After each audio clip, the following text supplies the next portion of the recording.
Pak Ustadz, di mana letak kebahagiaan itu Pak Ustadz? Saya dulu katanya nantilah bahagia kalau sudah selesai kuliah. Waktu kuliah ini susah. Setelah selesai kuliah, kata orang bahagia, malah makin susah. Nganggur belum kerja. Katanya nanti kalau sudah lulus PNS bahagia. Setelah lulus, tak merasakan kebahagia. Belum dapat jodoh. Katanya kalau sudah nikah nanti bahagia.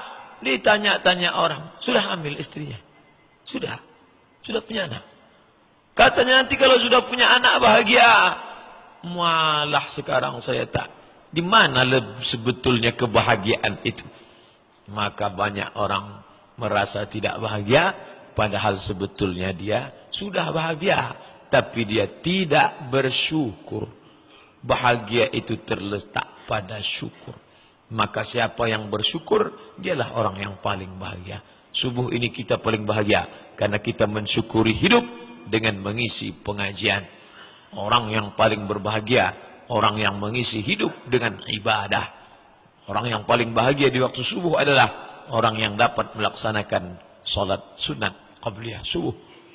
Raka'atul fajri, 2 rakaat salat sunat fajar qabliyah subuh.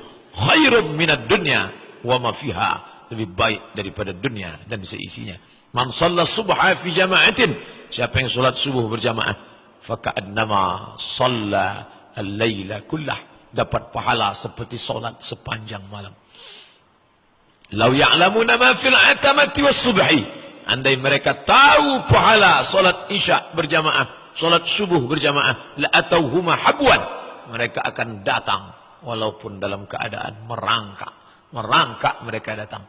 Jadi banyak orang merasa tak bahagia, tapi sebenarnya dia bahagia. Siapa yang melihat dia bahagia? Orang lain melihat dia bahagia. Bahagianya engkau kawanku bisa datang ke An-Nur. Kami sejak pindah ke Jogja tak lagi bisa sebahagia kalian. Kami cuma bisa dengar pengajian lewat streaming. Itu pun putus-putus. Mohon maaf Pak Ustadz. Apa judul pengajian Ustadz subuh tadi? Tapi streaming. Gak bisa kami Pak Ustadz. Bisa kok. Yang dari Batam bisa. Yang dari Aceh bisa. Kenapa kamu yang di Jawa tak bisa? Paket habis Pak Ustaz. Kita menyangka tidak bahagia. Padahal sesungguhnya kita bahagia. Siapa yang melihat kita bahagia? Orang lain. Orang lain memandang kita bahagia. Makanya kita perlu mendengar pendapat orang lain. Menurut kamu saya ini bahagia apa tidak? Ustadz lah yang paling bahagia.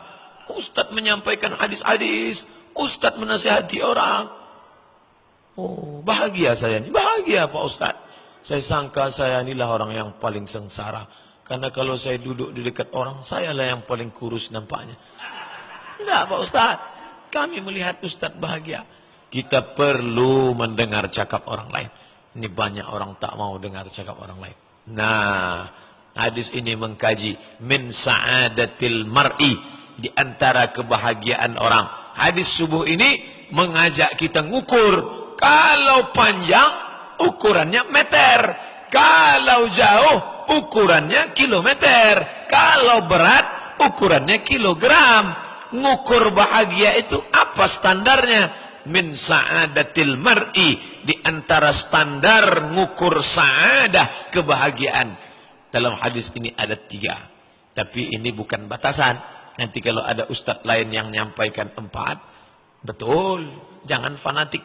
Kata Ustadz Somad 3, 4, pokoknya 3, lain daripada ustadz kami sesat. Hadis ini banyak. Ini sampaikan versi ini. Selama cukup syarat rukunnya, sanadnya bersambung, riwayatnya adil, riwayatnya dhabit, ingatannya kuat. Tidak ada syaz, menyalahi riwayat lain. Tidak ada illat, tak ada sebab kecil yang merusak kesahihannya. Terimalah hadis itu. Walau dari mulut siapapun hadis itu, terimalah. Unzur ma qala, wala tanzur man qala. Ikutlah, dengarlah, pakailah apa yang dicakapkannya. Jangan tengok siapa yang mencakapkannya. Walaupun keluar dari ayam, kalau telur ayam, ambil. walaupun keluar dari raja, kalau kuning-kuning jangan ambil. Jadi yang dilihat itu adalah dari mana dia.